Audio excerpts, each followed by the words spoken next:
Ako si Maria at ito ang aking kwento.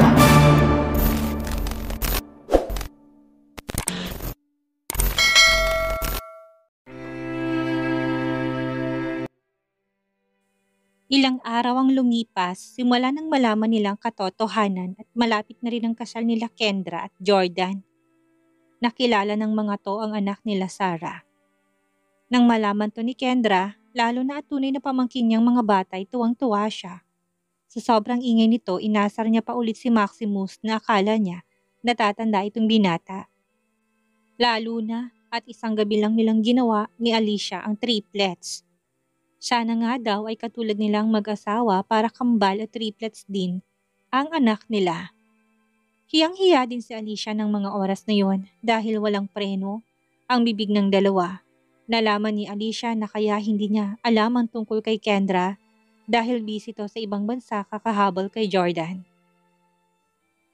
Si Kendra ang nanligaw kay Jordan at ginawa nito lahat para lang mahulog ang loob ni Jordan sa kanya. Hindi naman siya nabigo dahil ito nga at ikakasal na sila. It's almost a happy moment for them not until mapansin ni Alicia na hindi na nagparamdam si Naomi. Sinusubukan tong kontakin ni Alicia ngunit hindi ito sumasagot sa kanya. Kahit ang ibang kasamahan nila sa negosyo ay hindi pa rin siya makontak. Meron pa naman tong pinapaasikaso sa marketing kaya sa kanya lumapit ang mga to para magpa-approve. Yes, simula nung nasa klinik tayo, hindi ko na nakita pa si Naomi. Kausap ni Alicia si Lorraine. Ngayon sa telepono tinatanong niya ito kung nakausap na ba niya si Naomi. Ngunit katulad niya, hindi pa rin niya ito nakakausap. Baka na kila Dr. Veralyn. Alam mo naman yun. Dalawang magpinsan na yun. Hindi nagpaparamdam kapag may kanya-kanyang ginagawa. Ayun na nga, tinatawagan ko rin si Doktora. Kaso naka-off din ang phone niya. Nagtataka ang dalawang magkaibigan kung bakit hindi nila makontak ang mga to. Humingi naman ng tawad si Lorraine dahil hindi niya mapuntahan ng mga kaibigan at out of town silang magpapamilya. Sabi ni Alicia ay siya na lamang ang pupunta basta wag siyang mawawala sa kasal ni Kendra dahil inaasahan sila nito. Gusto mo ba na samahan kita? Sa question na sabi ni Maximus nang magpaalam siya sa lalaki at siya na munang bahala sa mga anak. Malapit na ring matapos ang medical treatment ng mga to at bago ang kasal, ay sure na magaling ang dalawang bata. Malaking tulong ang pagkakaalam nila ng totoo, kaya base sa recent results nila ay maaari na silang mamuhay ng malaya. Hindi na rin sila nagkakaroon pa ng violent reaction, ang mga to sa tuwing makakarinig ng kahit na anong putok o pagsabog, lalo na ang fireworks. Nang subukan nilang manood ay na-enjoy na nila ang fireworks at tuwang-tuwa ang mga bata. Hindi na, alam kong busy ka din. Sasaglitin ko lang naman sila. You sure? Paniniguradong tanong ni Maximus na tila duda sa kagustuhan ng dalawa.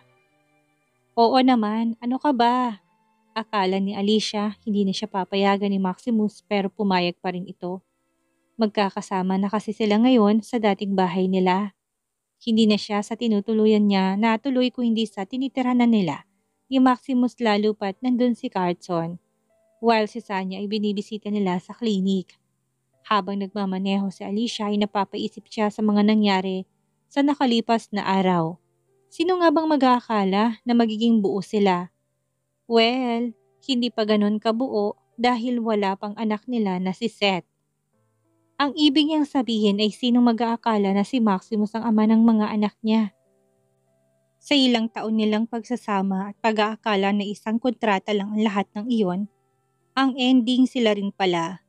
Hindi niya mapigilan na mapangiti dahil sa isipin na yun na kaagad niyang ikinailing. No, nanliligaw pa lang si Alicia, huwag kang excited.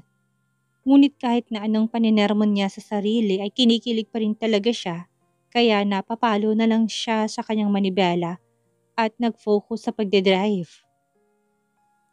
Kakababa lang ni Alicia sa kanyang kotse, wala sa klinik si Dr. Veralyn kung kaya diretso siya sa kaagad sa bahay nito.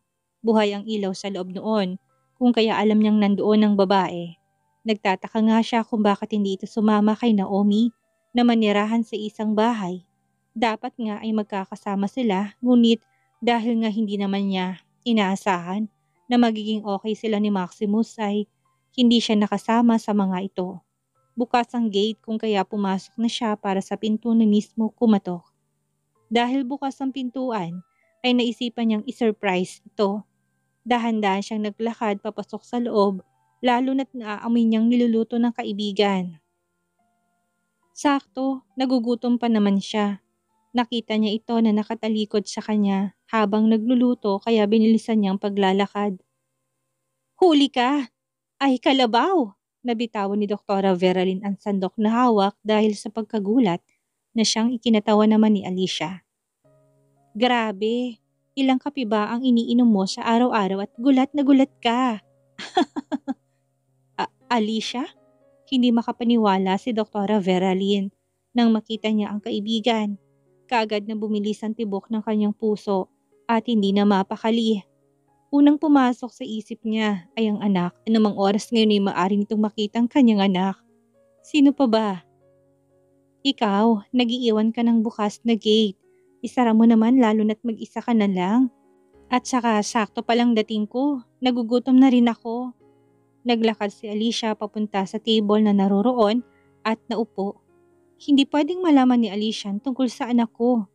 Bago pa man makaupo si Alicia ay kagad niya nang itong inalalayan upang umalis doon. Nagulat naman si Alicia nang akayin siya nito, palabas at itulak-tulak pa. Hindi pwedeng kumain ka dito. Bakit naman kasi pumunta ka dito basta-basta, Alicia? Nakakainis naman, sabi ni Doktora Veralyn habang inaakay niya ito palabas ng bahay. Nang nasa sala na sila ay humarap si Alicia sa kaibigan na nagtataka. Ano ka ba naman, Veralyn? Ilang araw ka nang walang paramdam. May tinatago ka ba? Kaya mo ko pinapaalis? Natahimik si Doktora Veralyn sa sinabi ng kaibigan. Kapag tunay na pangalan na niya ang gamit nito, siguradong seryoso na si Alicia. Tsaka may punto to. Ilang araw na niyang pinatay ang phone upang hindi siya makontak ng mga ito. Ayaw niya lang kasi na magtagpo ang landas nila ng lalaking yun. Okay, fine. I'm sorry. Pero hindi kasi ito ang right time, Alicia.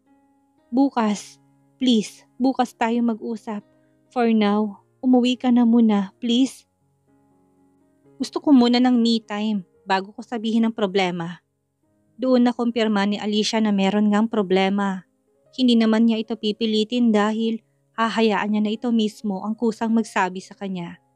Lahat naman ng tao may kanya-kanyang way kung paano masusolusyonan ang problema. Napabuntong hininga si Alicia at tumango sa kaibigan. Okay, sige. Babalik ako bukas. Pakisabi na lang kay Naomi na dumalaw ako. Alam ko nandyan siya at baka nagtatampo. Sabihin mo, sorry na. Isa pa yon sa naisip ni Alicia. Maaaring nagtampo ang kaibigan lalo na't hindi nila ito sinamahan ng pupunta ito kay Dr. Veralyn. Sadyang busy siya sa panahon na yon dahil nga kakaalam lang ng pamilya nila sa katotohanan. Naomi? Hindi ko pa siya nakikita since umalis ako sa klinik ni Sanya. Kunot noon na sabi ni Dr. Veralyn. Ano? Oo nga, hindi ko pa siya nakikita kaya wala dito si Naomi. Nagulat si Alicia sa narinig at nagtaka. Paano hindi pa nito nakikita kung si Naomi mismo ang nagsabi nakikitain niya ang pinsan? Siya mismo nagsabi sa amin na pupuntahan ka niya. Ilang araw na rin kaming walang balita kay Naomi. Hindi kaya may nangyari hindi maganda? Alalang tanong ni Alicia. Bumalik sa kanyang nangyari sa mga nakalipas na araw dahil nadukot na rin sila at ang daming nangyari na hindi maganda. Paano ko na-target si Naomi at kinuha to? Wala siya sa bahay nito kaya saan naman pupunta ang kaibigan nila? Kailangan nating i-report ang pagkawala niya, kinakabahang sabi ni Dr. Veralyn sa kanya. Minsan nang nawala si Naomi sa kanila ng mahabang panahon, kaya't hindi na nila hayaan na mawala ito. Sige, tatawagan. Mommy! Natigilan sa pagsasalita si Alicia nang merong maliit na boses ang nanggaling sa likod ni Dr. Veralyn. Napatingin si Alicia kay Dr. Veralyn at kita niyang pamumutla sa mukha ng kaibigan. Nilingon ni Alicia ang isa sa likuran nito at nakita niya ang isang batang lalaki na tila familiar sa kanya. Siya ang mami mo? Tanong ni Alicia sa bata habang nakaturo kay Doktora Veralyn. Opo, kaibigan ka po ni mommy ko? Nakangiting tanong nito sa kanya na ikinahawa niya. Yes, baby boy, agad na sagot ni Alicia.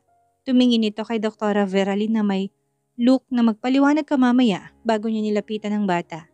Si Doktora Veralyn naman ay tila doon lang nakahinga nang umalis si Alicia sa harapan niya. Nakita niya si Alicia na lumuhod upang makapagpantay ang anak at kinausap to. Wala na siyang magagawa. Nabisto na ni Alicia ang sekreto niya. Hanggang kailan mo balak itago to sa amin? Seryosong tanong ni Alicia sa kaibigan. Nasa playroom na si Kurt, ang anak ni Doktora Veralyn, na 3 taong gulang na. Gwapo ito, matangos ang ilong, maputi, makapal ang kilit, higit sa lahat ay may dimples, tulad ng ama nito. Kapag may lakas na ako ng loob. Lakas ng loob? Medyo tumaas ang boses ni Alicia at kinalma niyang sarili. Veralyn, 3 taon ng bata. He was curious about everything but you keep on hiding him to the world. Tinan mo ang putla niya, hindi man lang nakakalabas. Napayuko si Doktora Veralyn sa sermon ng kaibigan. Deserve niya yon dahil alam niyang mali ang ginagawa niya. For God's sake, Veralyn. Doktor ka pero anak mo pinapabayaan mo. I'm sorry, agad na sagot ni Veralyn. Hindi ko naman ginusto to. Natatakot lang ako na malaman ng ama niya ang tungkol sa kanya at kunin siya sa akin. Si Kurt na lang ang meron ako, Alicia. Nawala si Naomi sa akin that time. At dumating si Kurt kaya siya lang ang meron ako. Nagangat ng tingin si Doktora Veralyn sa kanya at kita ni Alicia ang pagtulo ng luha nito. Veralyn, naintindihan naman kita. Minsan na rin ako nabuhay sa takot. Pero ngayon na nawawala si Naomi, hahayaan mo ba ulit yon? Isa pa, alam ko. Alam na ni Detective Sanchez ang tungkol sa anak ninyo kasi hinahanap ka niya. Napatango si Doktora Veralyn sa sinabi niya. Kaya nga nang malaman niya na pupuntahan nila Alicia ang ama ng anak niya sa klinik ay umalis siya kaagad. Nagkita kasi si Kurt at Detective Sanchez sa may tapat ng klinik. Doon naghinalang lalaki na may anak sila. Pilit niya itong tinatago pero mukhang wala na siyang kawala ngayon. Hinawakan ni Alicia ang kamay ni Doktora Veralyn na ikinatingin niya dito. Veralyn, hindi mo malalaman ang sagot kung hindi mo susubukan. Huwag ka nang gumaya sa pagkakamali ko noon. Ipakilala mo sa lahat ang anak mo. Hindi kayo kasal kaya ikaw ang may karapatan sa bata. Isa pa, nandito kami kaya huwag kang matakot. Tama ka, Alicia. Salamat sa advice mo. Agad na niyakap ni Doktora Veralyn sa Alicia, kung kaya gumanti din si Alicia sa yakap nito. May anak ka pala, hindi mo sinabi sa amin? Huy, hinaan mong boses mo, Lorraine, marinig ka ng mga bata. Puna na sabi ni Alicia dito. Ikaw kaya hinaan mo ang laptop.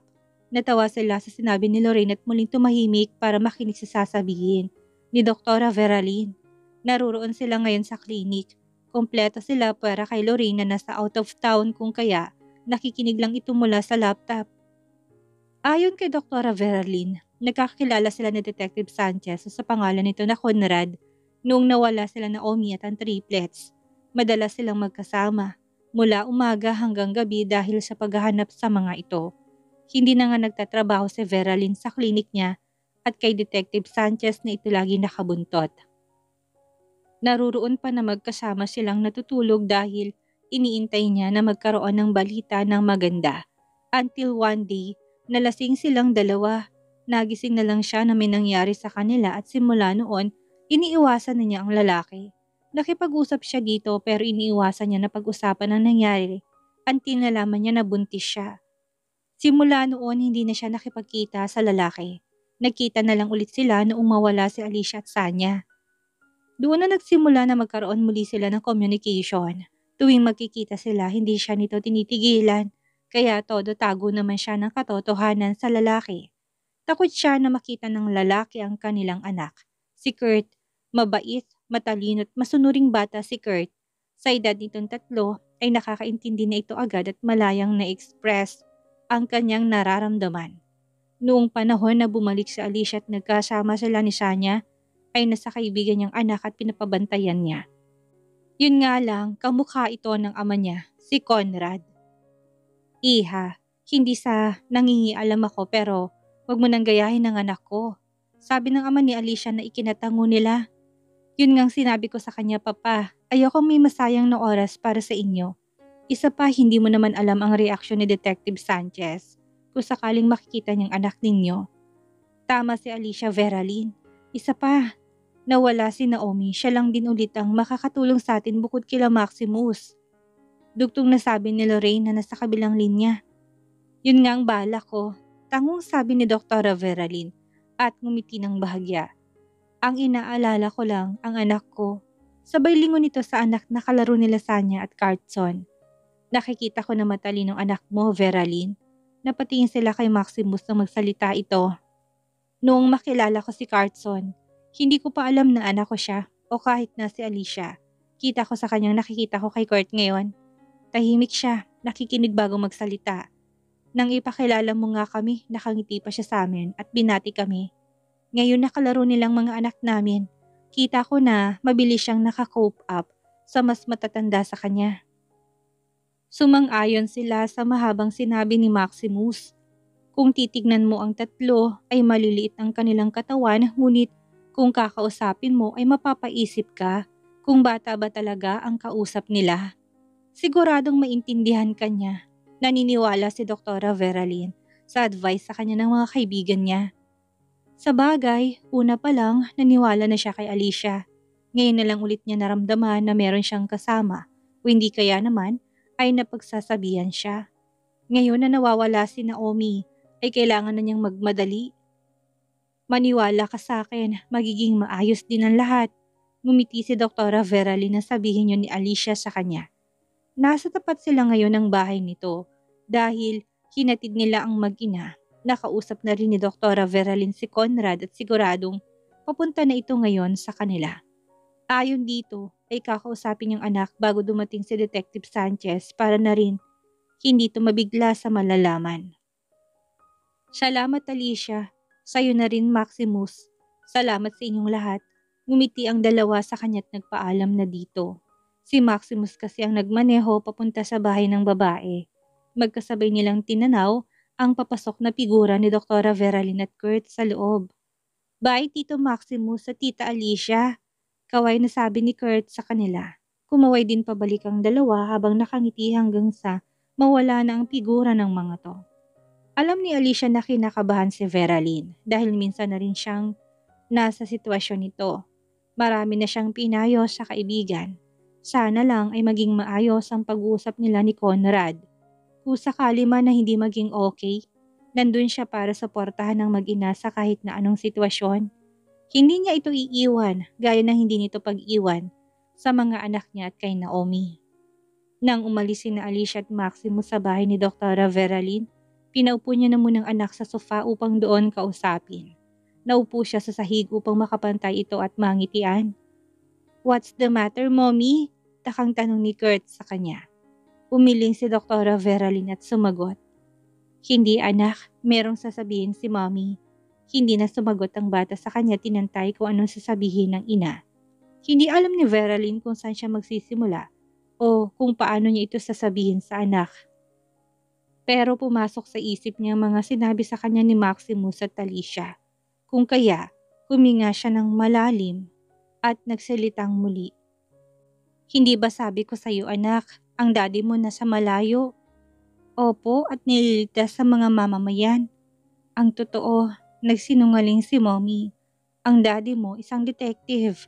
Para din niyang nililigtas sa mga mamamayan pero maaari siyang umuwi dito sa atin kasi hindi naman siya sundalo.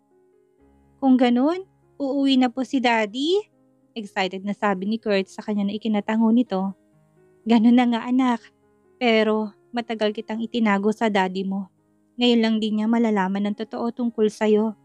Sana huwag kang magalit anak. Napayuko si Dr. Veralyn matapos niyang sabihin ng lahat ng iyon. Nahihiya siya sa kanyang anak. Pakiramdam niya ay magagalit to sa kanya at maaaring hindi siya nito tanggapin. Ngunit nagulat siya nang merong dalawang maliit na kamay ang dumampi sa pisngi niya. Pagtingin niya sa anak ay hawak nitong magkabila niyang pisngi habang nakangiti sa kanya ng malaki. Mommy, okay lang po. Naintindihan ko po kayo. Kwento din sa kanila Ate Sanya at Kuya Carlson tungkol sa kanila noon. Kaya hindi po ko galit. Hindi akalain ni Veralyn na maririnig niyang sinabi niyo ng anak. Kusang tumulo ang luha niya at niyakap ng mahigpit ang anak. Salamat anak, maraming salamat. Hindi rin nagtagal ay naputol ang pag-uusap nila na meron nag-doorbell. Sabay pa silang napatingin sa may pintuan dahil doon. Mukhang nandito ng daddy mo. Behave ka anak, okay? Papapasukin ko lang siya. Sunod-sunod na tumango si Kurt at pinagbuksan niya si Conrad. Nang buksan niya ang gate, nakita niya itong nakasuot ng light blue na polo. Nakaslacks din ito na itim at halata mo na galing to ng trabaho. Ngunit kitang-kita pa rin ang kagapuhan nito. Napailing si Veralyn sa naisip at tumingin dito. Pasok ka. Anong pag-uusapan natin? Agad na tanong ni Conrad. Aamin ka na ba sa akin? Alam na niyang totoo, isa siyang detective. Kaya niyang alamin ng bagay basta meron siyang karapatan na evidence at sapat na makita niya ang isang batang kamukhang kamukha niya. Simula nang makita niya si Kurt ay kaagad siyang nag-imbestiga sa klinik nito. Doon niya nalaman na meron ng anak si Dr. Veralyn at edad 3 na ito. Yun ang taon na may nangyari sa kanila at kamukhang kamukha niya pang bata. Ngunit hindi naman niya pinilit ang babae. Alam niya na may mga dahilan ito kung bakit niya tinatagong anak nila. Inihintay niya na lang na ito mismo magsabi sa kanya. Malalaman mo sa loob. Tumango si Conrad kay Dr. Veralyn at naglakad na sila papasok sa loob. Nakita nito ang isang batang lalaki na nakaupo sa sofa at nang makitang pagdating niya ay agad itong tumayo. Sumilay ang excitement sa mukha nito at pagkatuwa nang makita siya. Maging si Conrad ay nakaramdam ng tuwa dahil sa wakas ay makikilala na rin niyang kanyang anak. Siya ang anak mo, si Kurt. 3 years old na siya. Hindi pa natatapos si Dr. Veralyn ang sasabihin niya nang tumakbo si Conrad papunta sa anak at niyakap ito ng mahigpit. Daddy! Ikaw si Daddy? Oo anak, ako ang daddy mo. Hindi mapigilan ni Conrad ang maiyak pagkatapos niyang yakapin ang anak. Akala niya hindi na niya mararanasan ang araw na yon. Laking tuwa niya at darating din pala ito na mayayakap ang anak at makikilala. Maya-maya pa ay tumingin siya kay Dr. Veralyn at nagsabi ng pasasalamat dito. Tumango lang si Veralyn at pinahid ang luhang tumutulo sa kanyang mga mata. Tama nga sila Alicia. Matatanggap nila kahit na itinago niyang totoo. Kay sarap sa pakiramdam niya na wala na siyang itinatagong lihim. Makakatulog na siya ng mahimbing at walang inaalala kung may makakakita ba sa anak niya. Ang tanging kailangan na lang nila ay mahanap si Naomi. Kung ganun, nawawala pala si Naomi. Tumango si Dr. Veralyn matapos niyang maikwento kay Conrad ang lahat. Nagpapahinga na rin si Kurt sa kwarto nito at nakakain na sila ng sabay at nakapaglaro ang mag-ama kahit papano. Alam na rin ba nila Maximus? Oo, sabi nila, hahanapin daw. Naputo lang sasabihin ni Dr. Veralyn na tumunog ang kanyang cellphone. Si Alicia. Sabi niya kay Conrad at agad tong sinagot. Hello Alicia. Ano? Nandyan na si Naomi, kasamang panganay mo na si Seth? Napatayo si Dr. Veralyn sa narinig at maging si Conrad ay nagulat doon. Sige, bukas pupunta kami dyan. At binaba na nito ang cellphone. Nandun na daw si Naomi kasama si Seth. Ibig sabihin hinanap pala ni Naomi si Seth kaya siya nawawala. Kung ganun mabuti naman. Hindi na mag-aalala si Alicia at Maximus.